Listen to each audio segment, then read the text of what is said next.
cobre todo o segmento corporal e é responsável pela termorregulação e também pela proteção do nosso organismo, regulação entre o meio interno e externo. Na anamnese para o exame físico, para um bom exame físico tegumentar, é importante indagar a respeito de antecedentes familiares, então patologias que a família pode ter em relação à pele, ocupação social ou profissional. Então as perguntas que podem ser feitas são: com que você trabalha muito exposto ao sol? Quando está de férias, diminuem os sintomas? Então a ocupação é muito importante. Os medicamentos, se houve inserção de algum medicamento, se houve troca de algum medicamento ou retirada, e também se aconteceu algum procedimento nos últimos tempos. Depois da anamnese, partimos para o exame físico, que vai ter então a inspeção e a palpação como métodos propedêuticos adotados. Na inspeção, é importante verificar tanto a pele como os anexos, que são as unhas e os cabelos.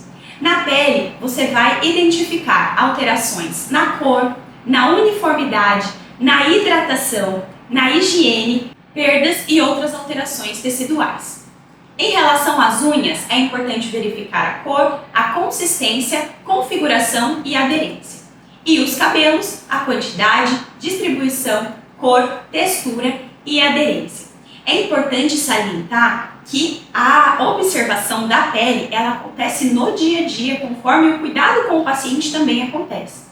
E um outro detalhe importante é que a avaliação da pele pode indicar alterações não só no tegumentar, mas alterações em outros sistemas. Por exemplo, quando você vai investigar ali, ver a cor da unha do paciente, se é um paciente que está cianótico, não é só uma questão da pele, mas pode ser uma questão respiratória, pode ser uma questão cardíaca, então tudo está interligado. E a avaliação da pele pode parecer não tão importante, mas ela é sim, porque ela pode fornecer diagnósticos relacionados a outros sistemas.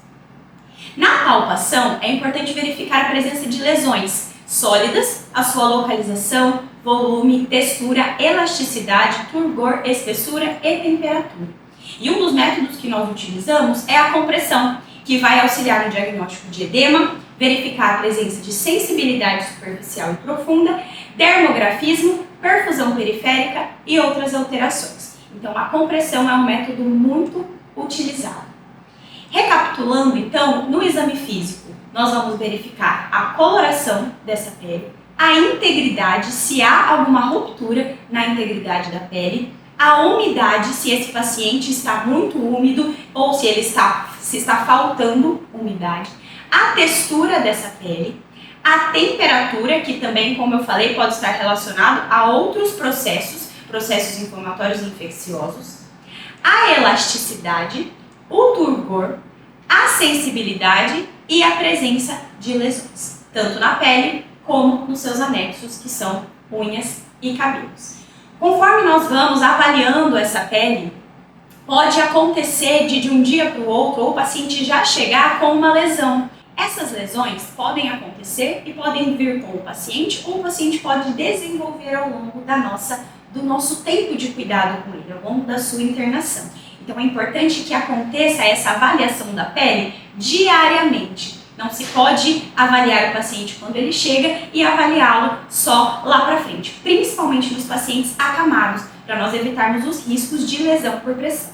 Então a ferida é uma ruptura da integridade cutânea mucosa e ela pode atingir tanto a epiderme como a derme ou o tecido subcutâneo, a face, o tecido muscular ou até ósseo. E é importante que nós possamos avaliar o processo de cicatrização desse paciente. Então nós temos a fase inflamatória, fase proliferativa e por fim a fase de maturação.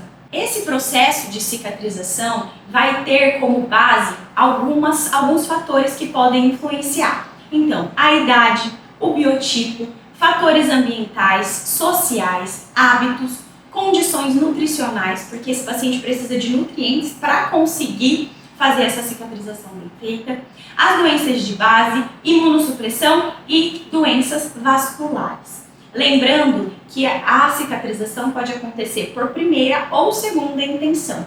Na cicatrização por primeira intenção, você consegue aproximar as duas bordas, enquanto por segunda intenção não. Então é necessário um processo de neovascularização muito maior por segunda intenção. Em relação à caracterização do leito da ferida, nós podemos ter tecido de granulação, que é um tecido saudável, significa que ali está acontecendo neovascularização, que inclusive é o segundo ponto, mas nós podemos ter também um tecido desvitalizado, e é importante que essa avaliação seja realizada. Caso haja um tecido desvitalizado, outros procedimentos são necessários, como por exemplo um desbridamento. E os sinais de infecção? Por exemplo, quando o paciente desenvolve uma lesão por pressão, que está no estágio 1, no primeiro momento, com um eritema, depois no estágio 2, com uma perda da continuidade ali da pele, uma perda da integridade da pele. A partir desse momento, é importante que verifique-se se há sinais de infecção.